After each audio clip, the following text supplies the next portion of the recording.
Terminada la guerra carlista, acabar con la guerra de Cuba es el gran objetivo del gobierno de Cánovas. Con esa intención decide el envío de más soldados y nombra capitán general de la isla al general Martínez Campos. Después de 10 años de guerra y con casi 60.000 soldados muertos, Martínez Campos logra convencer a los rebeldes para que acepten la paz a cambio de una amplia amnistía, reformas políticas y la abolición de la esclavitud. La paz se firma en Zanjón en 1878.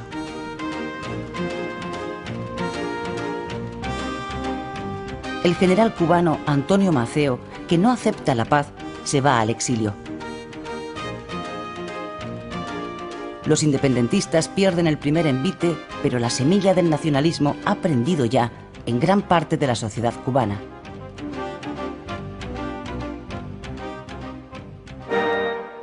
El sistema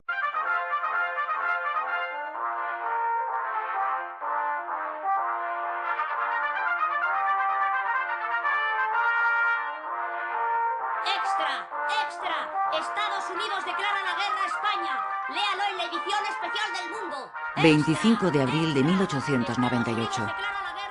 El objetivo de Estados Unidos, al declarar la guerra a España, es expulsarla de Cuba y hacerse con el control de sus colonias en el Caribe y Filipinas.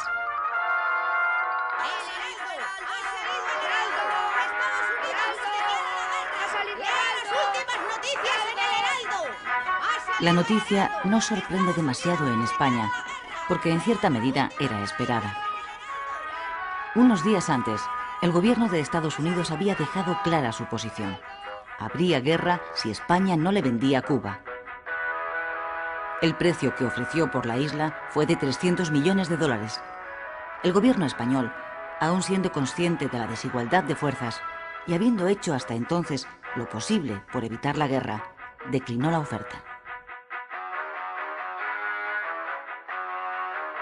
En la calle, la reacción mayoritaria ante la inminencia de la guerra es eufórica y patriotera. Casi todos dan por hecha la victoria contra los yanquis. Los periódicos se llenan de dibujos satíricos donde los estadounidenses aparecen como cerdos bien cebados o habitantes de un país de tenderos y comerciantes de poca monta. El delirio colectivo se instala en el país.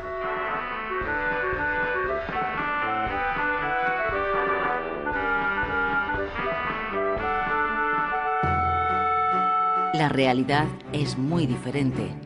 Estados Unidos, como potencia emergente que es, lleva varios años renovando su flota y construyendo acorazados como este, el Olympia, que todavía hoy se conserva atracado en Filadelfia. El gobierno se dispone a llevar a la práctica la doctrina que el presidente Monroe puso en marcha a comienzos de siglo: América para los americanos.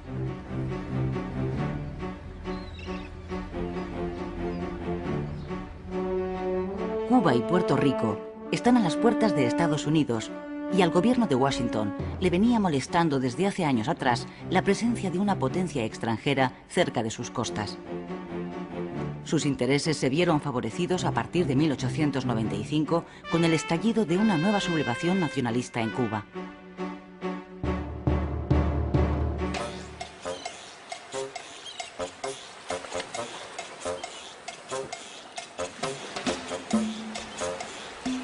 Fue en febrero de 1895 cuando los líderes de la sublevación, el poeta José Martí y los generales Máximo Gómez y Antonio Maceo, desembarcaron en la isla.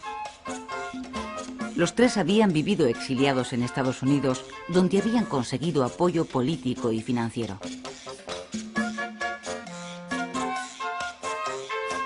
José Martí, hijo de padres españoles, nacido en Cuba, es el fundador del Partido Revolucionario Cubano, que será el motor de esta nueva guerra por la independencia de Cuba.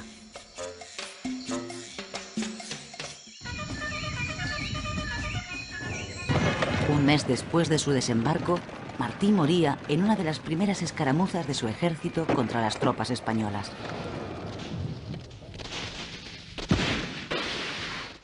¡Candela, coño! ¡Candela! En esta Segunda Guerra de Cuba se produjeron dos novedades respecto de la primera. Una, que los sublevados llevaron el conflicto a la zona occidental de la isla, la más rica, y arrasaron todo lo que encontraron a su paso. Se trataba de aplicar la táctica de tierra quemada. Uno de sus generales, Antonio Maceo, lo expresaba así: aniquilar Cuba es vencer al enemigo. La segunda novedad fue que Estados Unidos, que ya había penetrado económicamente en la isla, abandonó su posición de neutralidad y apoyó abiertamente a los independentistas.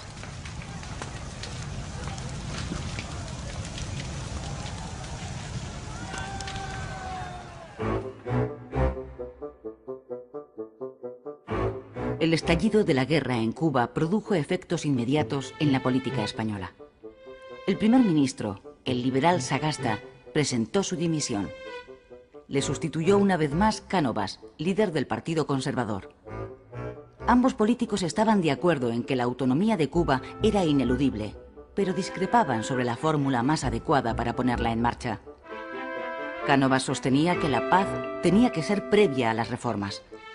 Sagasta prefería comenzar por las reformas porque creía que ellas traerían la paz.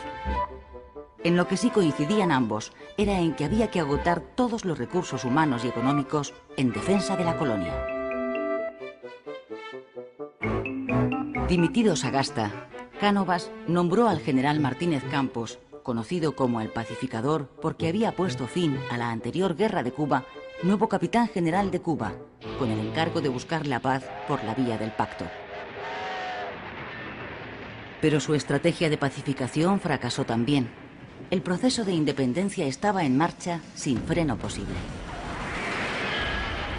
Se trataba de una guerra de guerrillas basada en los ataques por sorpresa, donde los insurrectos tenían a su favor las condiciones del clima, el conocimiento del terreno y, sobre todo, el apoyo de gran parte de la población campesina.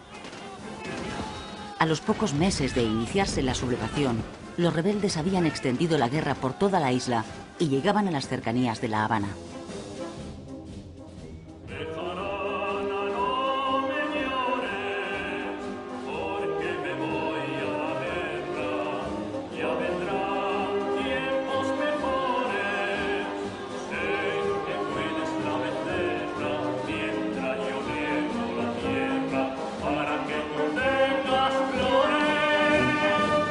Miles de soldados españoles fueron enviados a Cuba.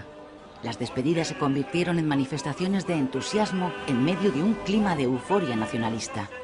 Hasta 200.000 reclutas llegarían a salir de los puertos españoles con destino a la isla. Todos ellos tenían en común su origen humilde. A la guerra solo iban los pobres, los que no podían pagar los 9 euros, 1.500 pesetas de entonces, que costaba librarse del servicio militar. 50.000 de ellos morirían en Cuba.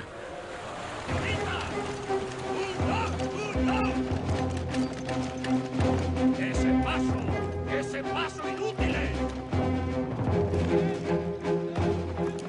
¡Nos van a cortar los huevos! ¡Soldados! ¡Viva España!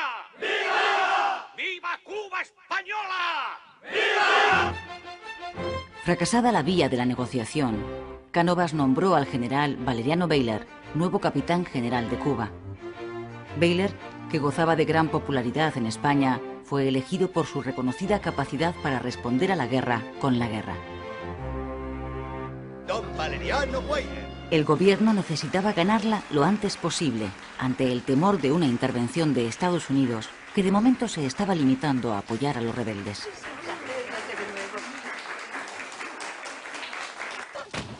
El general Bayler dio un giro radical a la estrategia mantenida hasta entonces. Con el propósito de aislar a los independentistas de su soporte social, los campesinos que les facilitan información, alimentos y apoyos, ordenó a la población rural que se concentrara en poblados controlados por las fuerzas españolas. Además, reforzó las trochas ya utilizadas en la Primera Guerra de Cuba, aunque con poco éxito. Estas son las truchas, o sea, caminos desbrozados y bordeados de fortines. El planteamiento estratégico es sencillo. Si se corta la isla por estas trochas, se divide en compartimentos estancos. Se aíslan las rebeliones parciales y, con una fuerza reducida, se puede proceder a la limpieza de cada sector. impidiendo que entre ellos se comuniquen. ¡Caballería! La nueva estrategia de Baylor cambió el signo de la guerra. Después de haber ocupado prácticamente toda la isla, los insurrectos fueron reducidos de nuevo a la parte oriental. Varios de sus líderes murieron o fueron detenidos. Sin embargo, su política de concentración de la población rural, cerca de 400.000 personas, le pasó una enorme factura. La falta de alimentos y la proliferación de enfermedades causaron entre los campesinos una elevadísima mortandad. Los periódicos norteamericanos, especialmente los sensacionalistas, que ya estaban embarcados en una campaña de propaganda contra España, encontraron sus mejores argumentos en las medidas de Baylor, al que describieron como un militar sanguinario responsable de todas esas muertes y de atroces campos de concentración.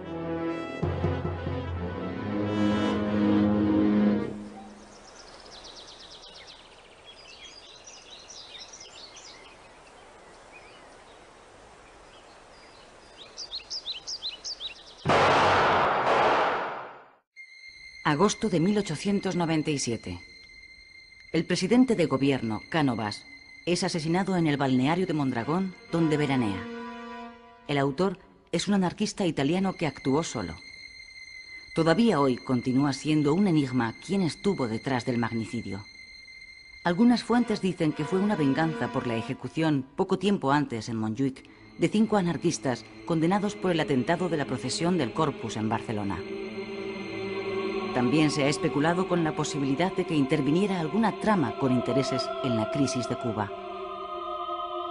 El asesinato de Cánovas produjo un vuelco en la situación política española. En un intento de apaciguar a los Estados Unidos, Sagasta, el nuevo presidente, destituyó a Baylor. Además, concedió a la isla una amplia autonomía. Sin embargo, tanto la guerra como la presión de Washington continuaron.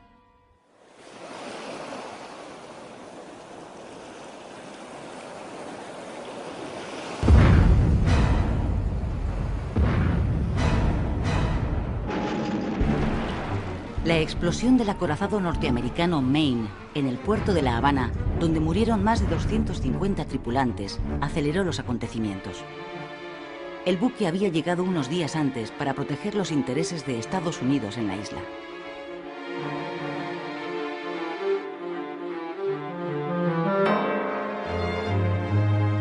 Las últimas investigaciones apuntan hoy a un accidente como causa de la explosión. Pero la reacción de la opinión pública norteamericana fue unánime. Se acusó a España de sabotaje. La prensa exigió represalias a su gobierno e incluso ofreció una recompensa a quien descubriera a los autores, por supuesto españoles, de la tragedia. A España ya le resultaba casi imposible evitar la guerra. El gobierno ordenó entonces a una parte de la escuadra española partir hacia Cuba para reforzar su protección. Otra parte la envió a Filipinas. Esta es la única imagen que conservamos de uno de nuestros acorazados, el Vizcaya.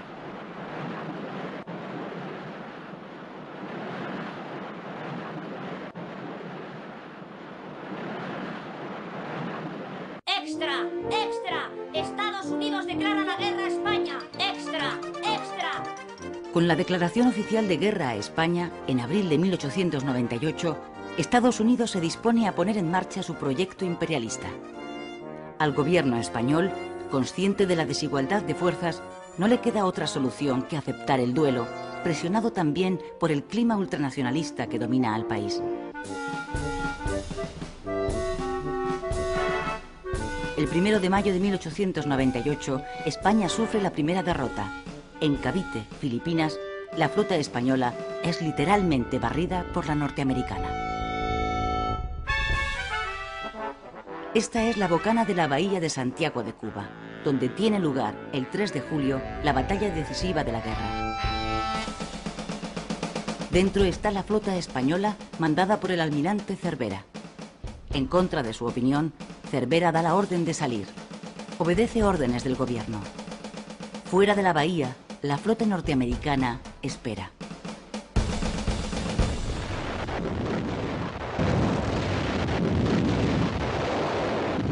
Tras 4 horas de combate, la escuadra española sufre una derrota aplastante. Sus 7 barcos son hundidos o apresados. Mueren 350 marineros españoles, norteamericanos 1.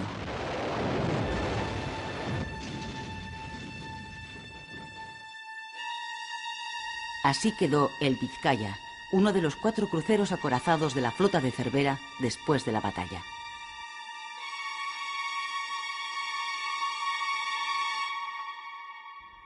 Tras la derrota, el desastre se precipita. 3 meses más tarde, en octubre de 1898, España firma en París el Tratado de Paz por el que reconoce la independencia de Cuba y además cede a los Estados Unidos, Filipinas y Puerto Rico. Es el fin del Imperio español y el comienzo del Imperio americano. Consumada la derrota, los 150.000 soldados supervivientes emprenden el regreso a España. Son héroes anónimos de la primera guerra relámpago de la historia. Ellos, que fueron a la guerra porque no tenían el dinero necesario para librarse de ella, son las auténticas víctimas del desastre. Esta injusticia es el germen de un creciente sentimiento antimilitarista en la sociedad española.